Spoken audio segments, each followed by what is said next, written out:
start with reflection of light, mainly we need first to understand the meaning of reflection.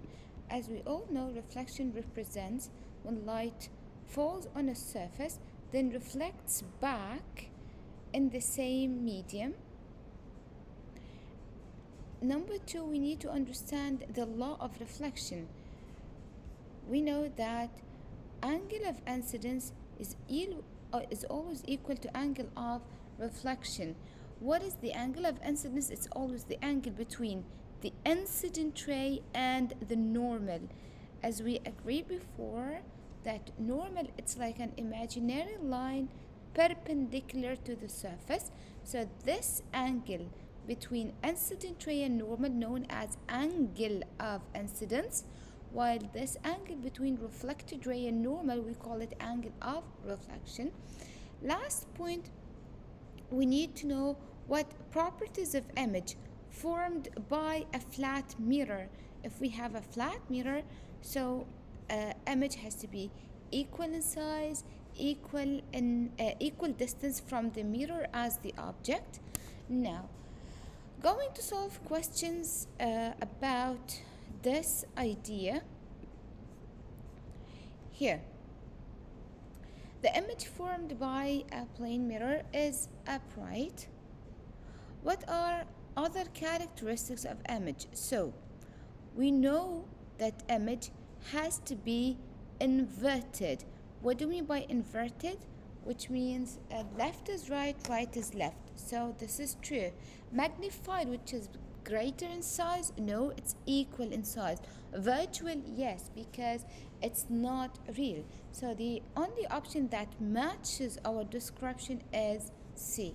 Going here, the diagram shows an object in front of a plane mirror.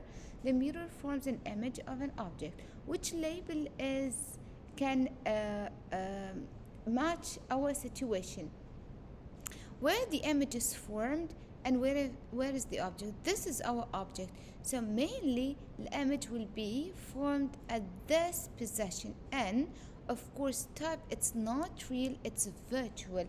So the only description matches our answer here is D, at N and virtual. Next, an object O is placed in front of a plane mirror. Which one is correct? So if this is the object, automatically this will be the image. This is the image, and the top of course is virtual, same idea. So B. Which statement about the image of an object formed by a plane mirror is correct? We know all characteristics. Number one, it's virtual, which means not real. It's inverted, or we call it reversed. Same in size, same distance away from the mirror. So the correct option is the same size as the object. Here, about angle of incidence and the angle of reflection, the angle between the ray and the mirror is 35. Of course, this doesn't show angle of incidence, because to identify angle of incidence, we have to draw our line, which is normal, perpendicular to the surface.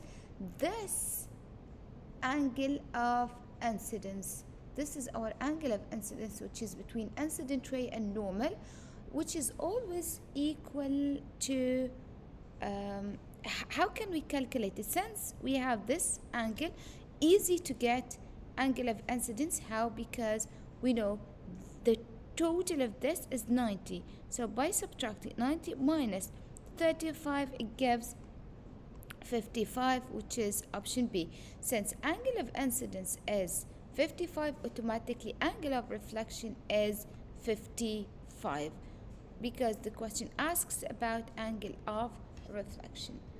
Now, based on the diagram here, there is a dashed line drawn at right angle. So this dashed line, we agreed we call it as the normal. The normal. State which angle y, w, x, and z is angle of reflection. So obviously, as we can notice here, this is incident ray, this is our normal, so obviously x is angle of incidence and y is angle of reflection. The question asks about angle of reflection, so y, easy. How to draw when light falling on a plane mirror? So how to draw in a very simple way. You need to use a ruler to be more like accurate while drawing. Draw the normal dashed line, and this ray shows reflected ray or ray of reflection. Determine the value of angle of incidence at point P. But that's related to previous question.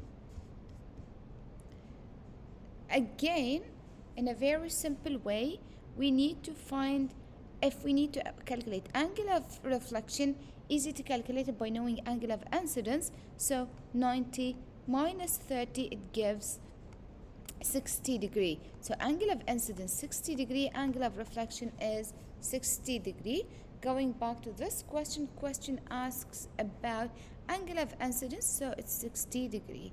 On the figure, draw the normal. خلاص done.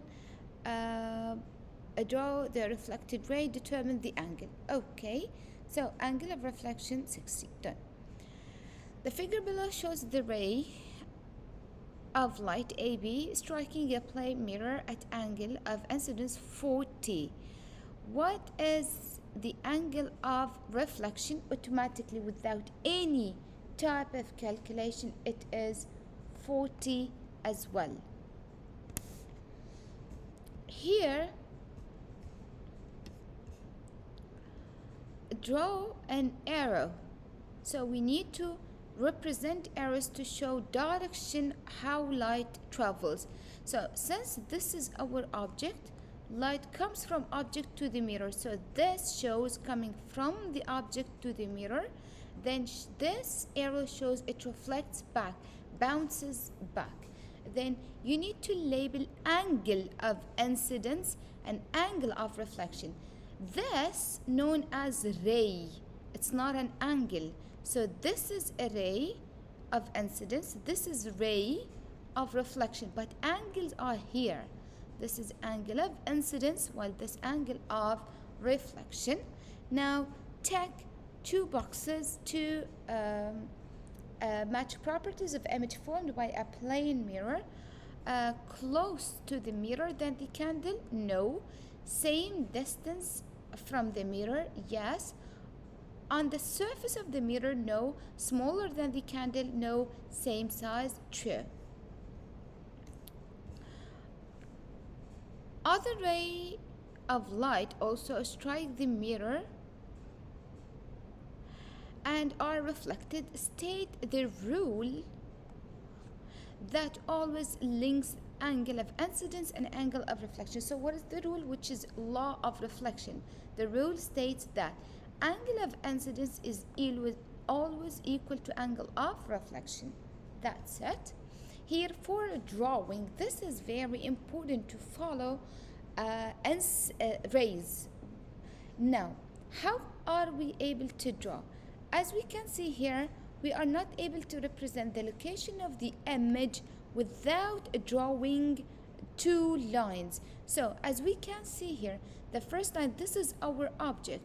The first line will be drawn straight, falls straight on the mirror, so it will reflect back on itself.